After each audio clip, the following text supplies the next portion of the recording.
Bienvenidos a Marcados por la Unción. Recuerda, no olvides suscribirte a nuestro canal. Y busqué entre ellos un hombre que hiciera vallado y se pusiera en la brecha delante de mí a favor de la tierra, para que yo no la destruyese, y no lo hallé. Ezequiel 22:30. Imagino un siglo XX cubierto de ruido, de iglesias llenas pero corazones vacíos. Entre esa multitud dormida, Dios levantó una voz como un trueno en medio del desierto. Leonard Revelhill, el profeta que lloraba por el avivamiento perdido, el hombre que hizo temblar púlpitos y quebrantar corazones con una sola frase. La iglesia no necesita más luces ni métodos, necesita lágrimas, fuego y santidad. Su mensaje no buscaba aplausos, sino almas ardiendo por Dios. Su vida fue una llama que consumió la mediocridad espiritual. Vida temprana. Nació en Inglaterra en el año 1907, en un contexto de humo y acero, pero donde la gracia de Dios ya estaba obrando. Leonard fue criado en un hogar piadoso. Su padre, cuyo nombre no se registra ampliamente, pero cuyo impacto fue eterno, era un hombre de oración y celo evangelístico. El joven Leonard veía a su padre leer la Biblia y orar con una devoción que le generaba una santa inquietud. Su madre, una mujer sabia,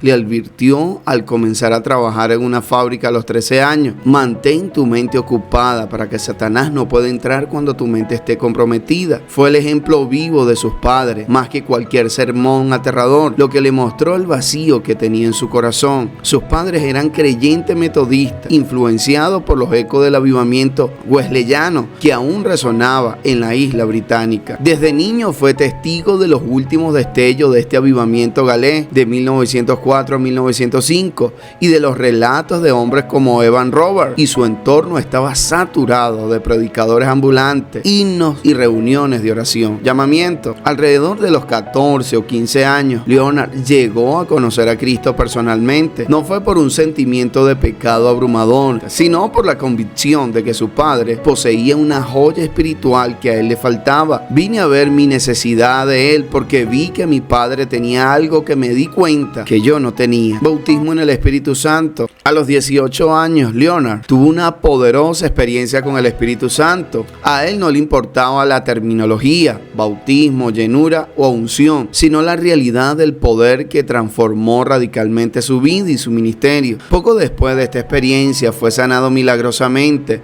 de una enfermedad en la piel que sufría desde la infancia, por la cual iba al hospital cada jueves, después de que su pastor lo ungiera con aceite y orara por él. Según la ordenanza de Santiago 5, la enfermedad visible desapareció y nunca más volvió al hospital, quedando solo una pequeña cicatriz como testimonio. Ministerio. En 1930, a la edad de 23 años, mientras trabajaba como sastre, escuchó de manera convincente la voz de Dios diciéndole: sígueme. Fue tan poderosa que en medio de la fábrica, bajo sus tijeras, se quitó la cinta métrica y se rindió por completo. Señor, te seguiré. No solo retrocederé, sino que ni siquiera miraré hacia atrás. Inmediatamente escribió al Cliff's College, una escuela bíblica metodista, donde fue instruido por el reverendo Samuel Chadwick, uno de los grandes teólogos del fuego del Espíritu Santo. Samuel impactó profundamente al joven Leonard al decirle un día: un predicador sin fuego es una contradicción.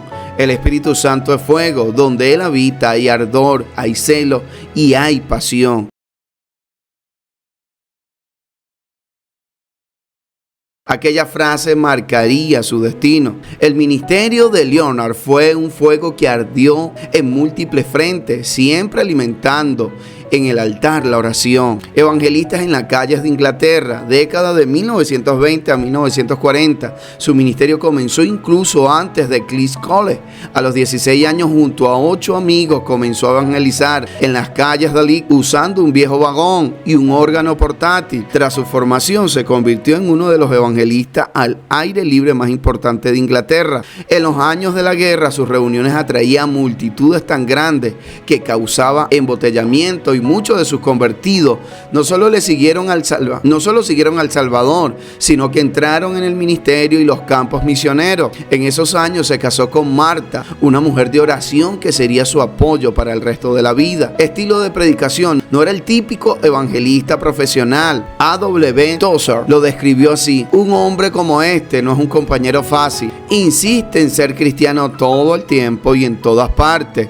Eso lo marca como diferente. Su predicación era apasionada, profética e intransigente. Desafiaba el compromiso, la tibieza y la mundanalidad de la iglesia. No buscaba el favor de los hombres, sino agradar a Dios. Temía tanto al Señor que no temía a nadie, testificó su amigo. En 1950 emigró a Estados Unidos, donde su predicación impactó a multitudes en iglesias y conferencias. Se estableció finalmente en Texas, donde mantuvo una pequeña casa que se convirtió en un lugar de peregrinación espiritual. Allí enseñó y discipuló a jóvenes predicadores como David Wilkerson, autor de La Cruz y el Puñal, Kay Green, Paul Washer, Tommy Tanner, entre otros. Su casa era conocida como el Monte Carmelo, un lugar donde los hombres de Dios eran quebrantados y refinados en oración. Rebel rechazó toda forma de entretenimiento superficial. Decía: la iglesia de hoy quiere un avivamiento sin lágrimas, sin agonía, sin cruz. Eso no existe. Milagros y prodigios. Leonard Reverdy no fue conocido por realizar milagros físicos, sino por los milagros del alma, conversiones profundas y arrepentimientos genuinos. Sin embargo, existen algunos testimonios de manifestaciones espirituales.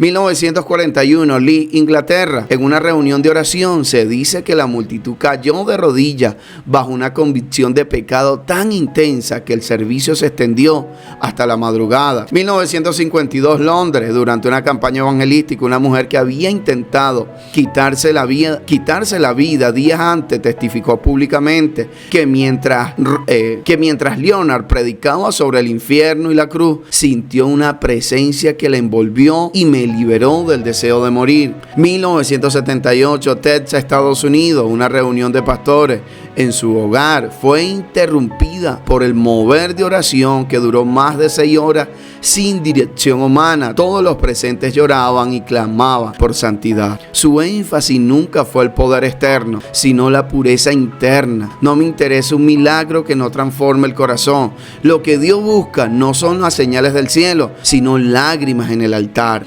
Testimonios personales. David Wilkerson: cada vez que visitaba a Leonard, me sentía un niño delante de un gigante espiritual. Él no jugaba con el evangelio, lloraba por la iglesia como un padre por un hijo perdido. Kay Green: después de hablar con Leonard, sentí que debía quemar mis canciones y empezar de nuevo. Su fuego era contagioso. Paul Washer: una tarde me dijo: Paul, el problema no es el diablo, el problema es que la iglesia no ora. Desde entonces no volví a ser el mismo. Nancy Lake: sus palabras atravesaban el alma. Cuando hablaba de oración, el ambiente cambiaba. Parecía que el cielo se inclinaba para escucharlo. La vida de Reverdy fue un mensaje más elocuente y estos siervos de Dios lo atestiguan. David Reverdy, su hijo, tuvo el privilegio de crecer en un hogar piadoso. Mi padre se convirtió en esa epístola viviente que leía todos los días. Era un hombre que nunca trató de tocar su propia trompeta, sino que prefirió caminar humildemente ante Dios. La oración era su vida. Su predicación reflejaba el hecho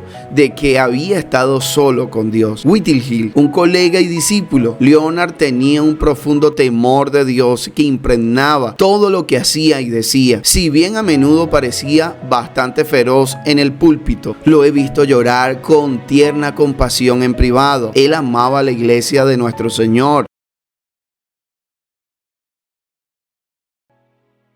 y permaneció cargando por ella día y noche. Esto también lo mantuvo de rodillas. Lowell Brunner, amigo y escritor, en una carta personal escrita a las 4 de la mañana, Reverdy reveló su corazón: anhelamos aquí las lluvias. En todo sentido, el avivamiento tiene que llegar antes del día grande y glorioso del Señor. El embarazo espiritual tiene que preceder al nacimiento espiritual. Esto demuestra que sus ardientes mensajes públicos fluían de su espíritu de intercesión privada. Un joven estudiante del seminario, al escucharlo por primera vez en Texas, este estudiante, cuyo nombre no se da, testificó: estaba alarmado, roto, expuesto, agarrado, humillado, inspirado, reprendido, sacudido, agitado, aturdido y animado por el poder y la pasión de verdad que venía de un hombre que tenía el Espíritu de Dios sobre él. Legado: Leonard Ravenhill dejó una huella imborrable a través de sus libros, discípulos y su ejemplo de vida. Libros principales: ¿Por qué tarda el avivamiento? Avivamiento, el precio y la promesa. Mejor que el avivamiento, el juicio viene. Su ministerio influyó directamente en el surgimiento del movimiento de oración y santidad en las décadas de 1970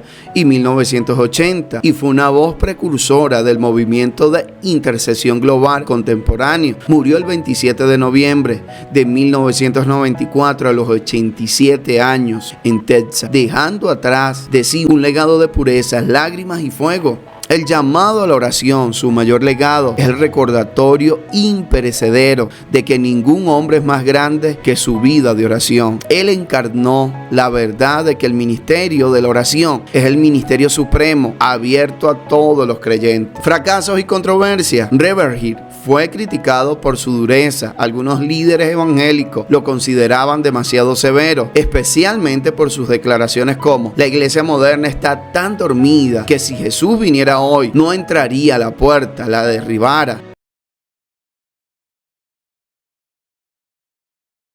No buscó fama ni pertenecer a denominaciones, lo que le valió cierto aislamiento ministerial. También enfrentó la incomprensión de quienes buscaban resultados visibles. Él prefería el fruto invisible del arrepentimiento profundo. Sin embargo, nunca se retractó. Decía: prefiero ofenderte con la verdad que consolarte con una mentira. No hay registro de escándalos morales ni financieros en su vida. Su mayor controversia fue su fidelidad radical a la santidad. Conclusión, queridos hermanos: Leonardo Ravenhill fue una trompeta que no dio sonidos inciertos. Su vida nos recuerda que el fuego de Dios aún busca un altar donde reposar. Él solía decir: el avivamiento no es cuando la iglesia llena los templos, sino cuando Dios llena la iglesia. Hoy el Espíritu Santo sigue buscando hombres y mujeres que lloren entre el pórtico y el altar, que amen la pureza más que la popularidad, que prefieran la oración